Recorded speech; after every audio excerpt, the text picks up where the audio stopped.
Do you want to know? Wow, ang ganda ng garden dito. Ang ganda ng pagka-landscape niya. Wow! Siyang sa ibang bansa na ano. Ang ganda. First time ako nakarating dito.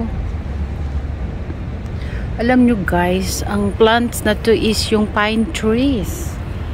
Pine trees garden. Ang ganda. And then, ito naman is yung roses. Pero wala na siyang ano, flowers. Kasi nga, tapos na yung season niya.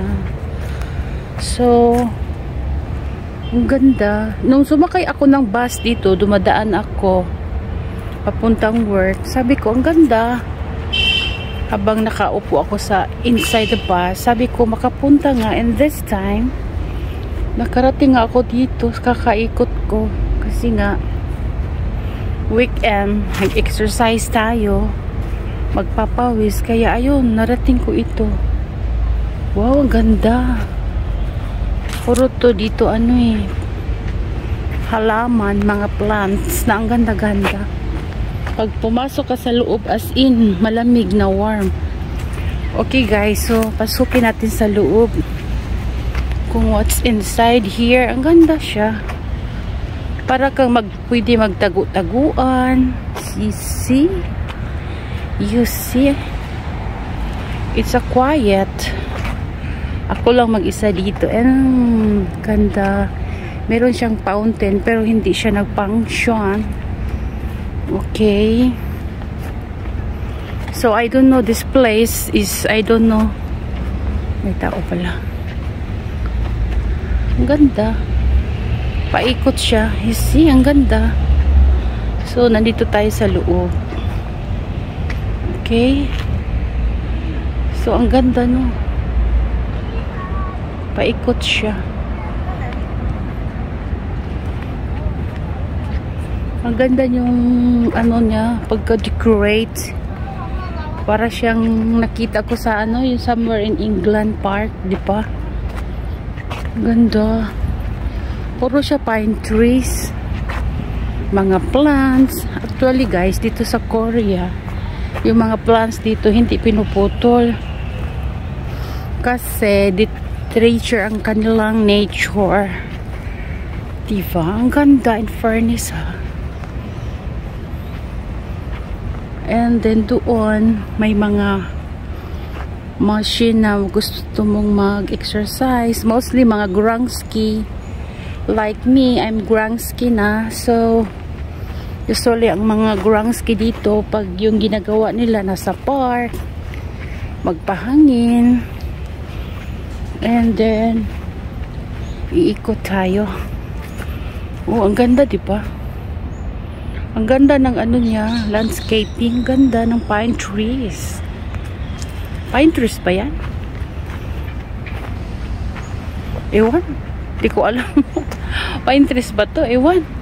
Para siyang ano, ginagawang Christmas tree to eh, pang decoration. Ang ganda. Ginawa nilang ano.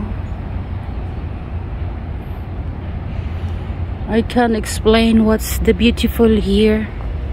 In this garden, it's amazing design. The nature here is amazing. It's like a mushroom style, you know. Wow, ang ganda. Nakarating ako ng wala sa plano, sa kakaikot-ikot ko. Kasi sa ano, kapag free time ko or wala akong ginagawa sa buhay, usually pag weekend, kapag boring sa bahay, ayun, mag-ikot-ikot ako niyan. Ikot-ikot pa more. Okay? So, nakarating ako dito in an unexpected way. Ang ganda niya. Pwede ka dito magmuni-muni, mag-isip-isip. Okay? So, ang gagawin ko, upo muna ako dito. And then, may mga upuan dyan. Okay, upo na akit. Napagod ako sa kakaikot. How many kilometers yung inikot ko? 5 kilometers ata. Nag-electric bicycle. Kasi gusto kong magpapawis para healthy tayo. Yung cholesterol, lalabas yung cholesterol. Ay, mag-isip muna ako dito sa park. Kasi alam nyo guys, lonely kasi ang buhay ko dito.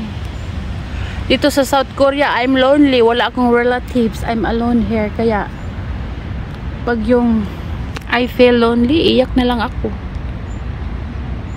Ay, ayokong umiyak. Masisira ang araw ko. Sa bagay, na. Ang oras na. Alas 5 na ng hapon. Okay? Thank you, Lord, for being I am here in this place. It's amazing. Such an amazing garden here. Ganda. Pwede ka dito mag-hide insects, magtago-tago. Okay? Yan ikot-ikot ka. Yung yung wakay buot, di ba? Ganda.